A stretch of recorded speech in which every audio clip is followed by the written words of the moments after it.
নমস্কাৰ বন্ধু বান্ধৱীসকল আজি মই তৃষ্ণাই পুনৰবাৰ আপোনালোকক মোৰ ইউটিউব চেনেললৈ স্বাগতম জনাইছোঁ।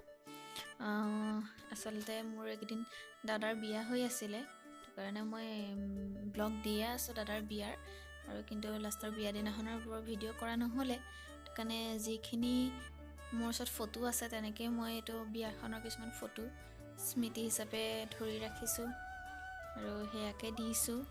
আশা কৰোঁ আপোনালোকে ভিডিঅ'টো চাই ভাল পাব, আৰু যদি ভাল পায় তেনেহ'লে প্লিজ মোৰ চেনেলটো ভিডিঅ'টো লাইক কৰিব, শ্বেয়াৰ কৰিব, লগতে ছাবস্ক্ৰাইব কৰি থৈ যাব। আৰু লগতে কোনোবা নতুন ভিউৱাৰ্ছ যদি আহিছে প্লিজ চেনেলটো ছাবস্ক্ৰাইব কৰি থৈ যাব। আপোনালোকে ভিডিঅ'টো প্লিজ শেষলৈকে চাব, তেতিয়াহে আচলতে মজা পাব।